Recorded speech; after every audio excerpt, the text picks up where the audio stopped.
You meet Emeka at a conference in Amsterdam. He's presenting on infrastructure investment in sub-Saharan Africa, and he speaks the way certain men speak when they've spent years being the smartest person in the room and have somehow remained humble about it. Carefully, with precision, like each word was selected in advance and the rejected ones were filed for later. You ask a question during the Q&A that makes him pause. Not the polite pause of someone buying time, the real kind. The kind that means you've said something he hasn't considered. He finds you at the coffee station afterward. He says your question reframed something he'd been thinking about for 2 years. You say you're glad.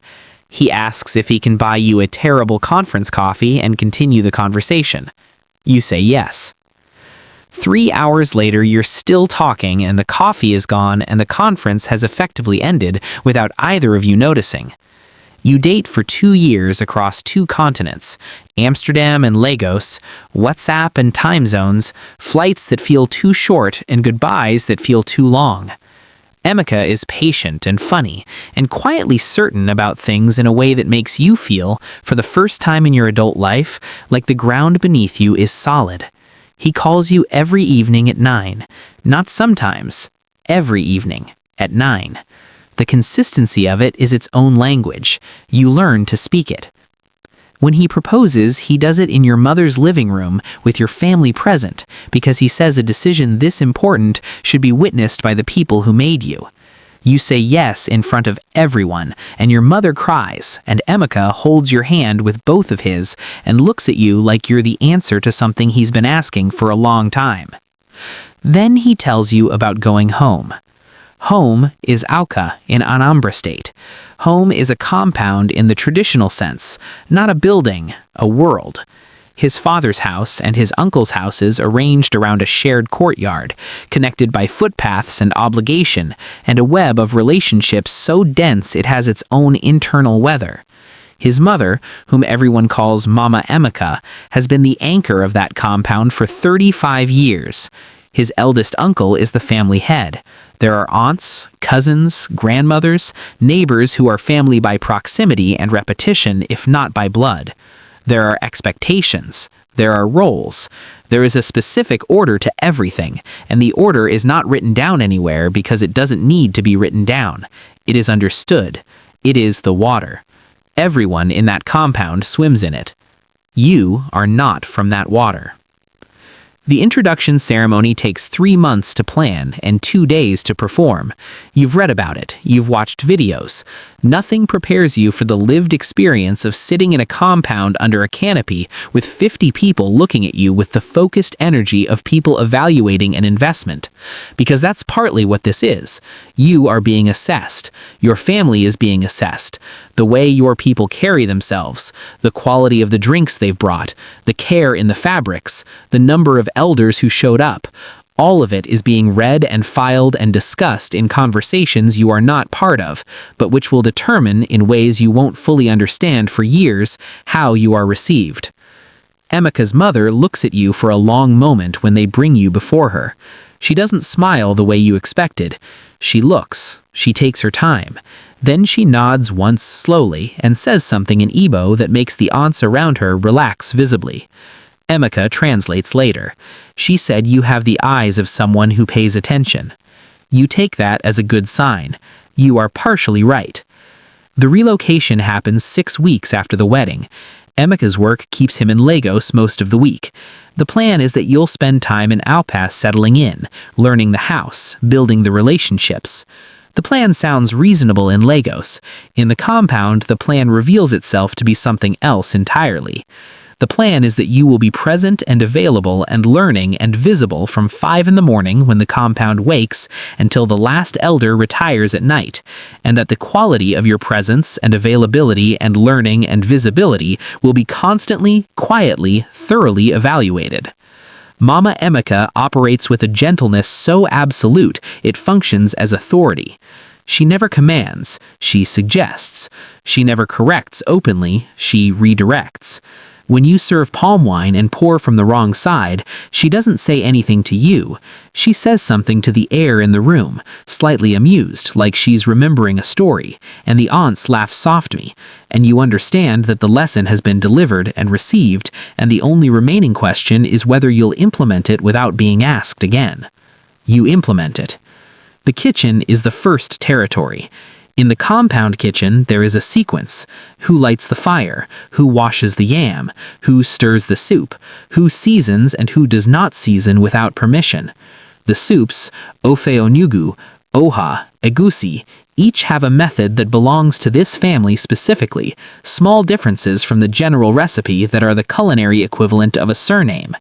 Mama Emeka's ofe onugbu has a particular ratio of crayfish to cocoyam that she has not written down and does not measure. She measures with her hands, with decades of muscle memory that you cannot shortcut. You watch. You assist. You are permitted to stir. You are not yet permitted to season. This is not cruelty. You understand that. You're being taught.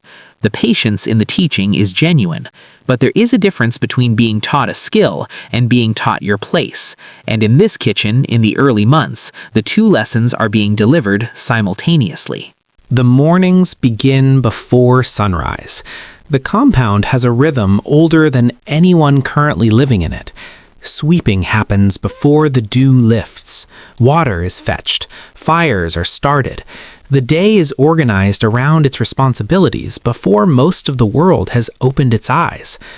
On your third morning, you wake at 4:30 and come downstairs to find Mama Emeka already in the courtyard, moving through her tasks with the unhurried certainty of someone who has done this so many times that the actions have merged with breathing. She looks at you. She says nothing. She hands you a broom. That moment, the broom, the silence, the absolute naturalness of the gesture, it is both an acceptance and an assignment. You have shown up. You are being put to work. In the compound's language, these are the same thing. You look for Emeka the way you always look for Emeka when the compound's weight gets heavy. He arrives on weekends, and when he arrives, something shifts in the atmosphere. He moves through the space with an ease that is not carelessness, but fluency. He speaks this language natively. He was written in it. He greets his father's chair before he sits in it.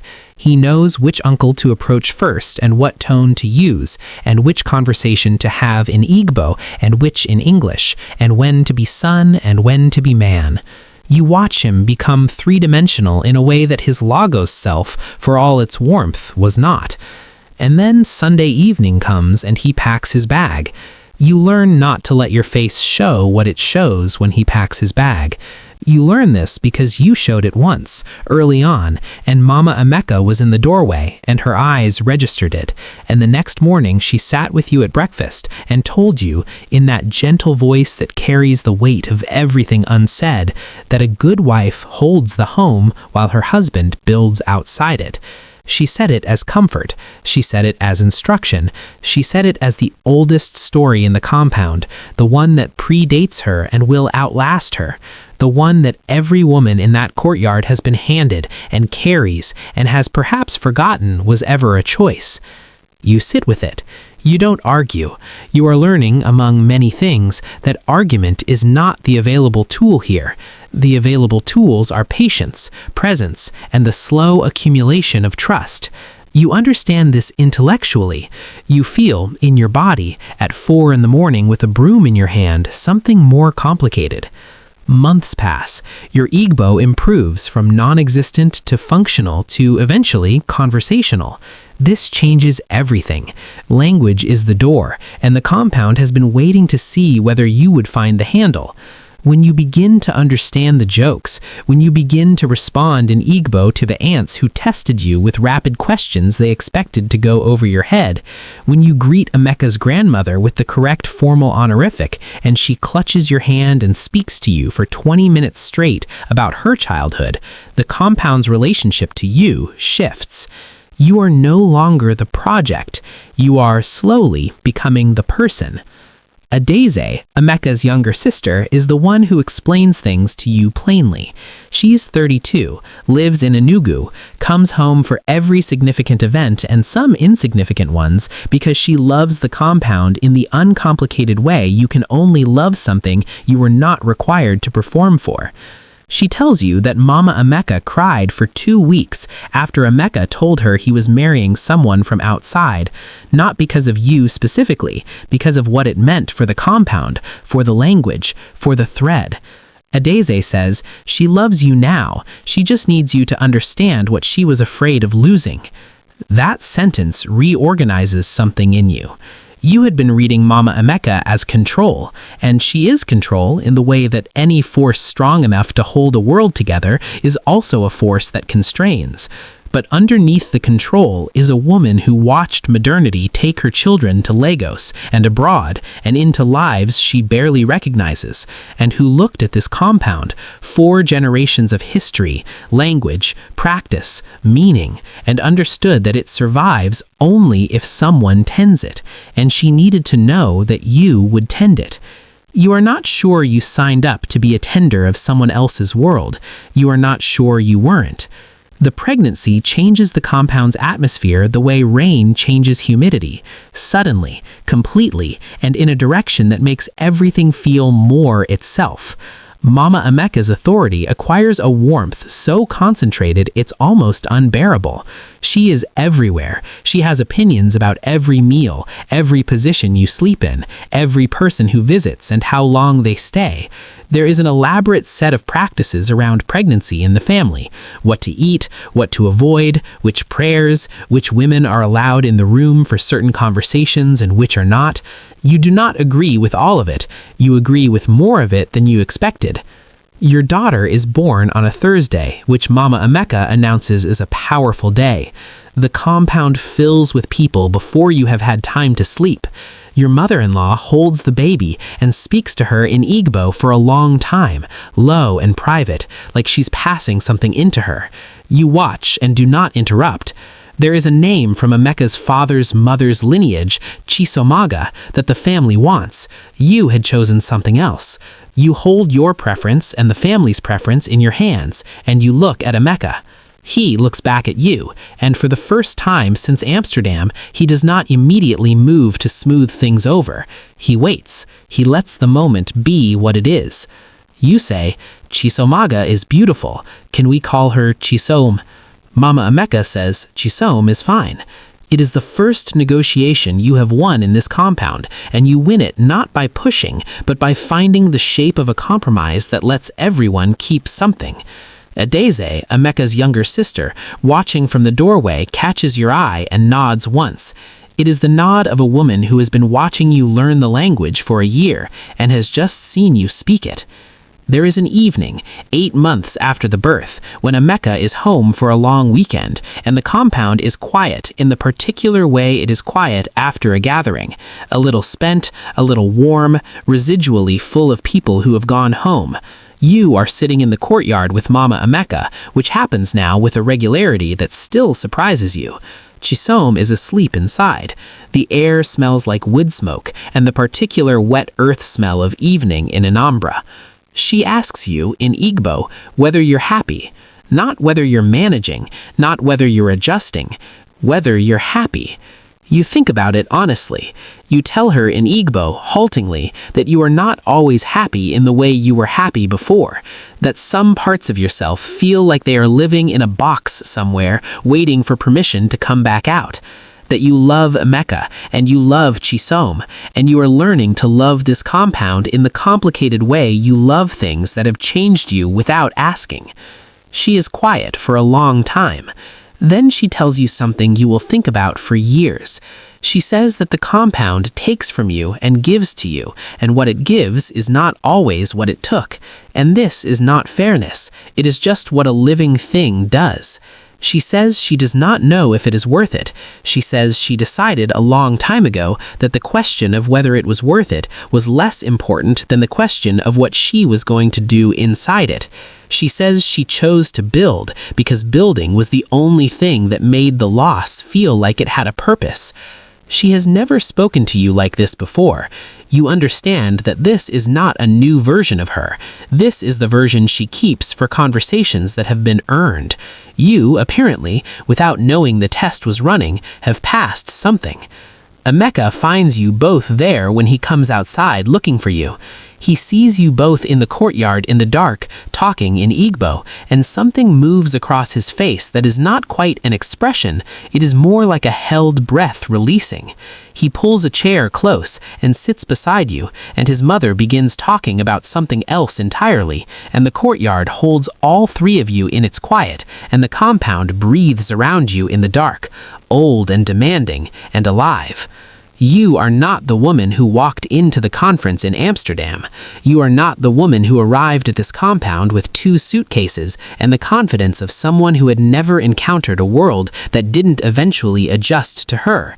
You are someone made partially from this place now, which means partially unmade by it too. You don't know yet what the balance is. You're not sure there is a balance. You suspect it's more like weather, not fair, not unfair, just what happens in a particular place to particular people in a particular season of their lives. Tomorrow, Emeka leaves again. Tomorrow morning, you will be up before the dew lifts. You will take the broom. If this one stayed with you, leave a comment which moment hit you differently.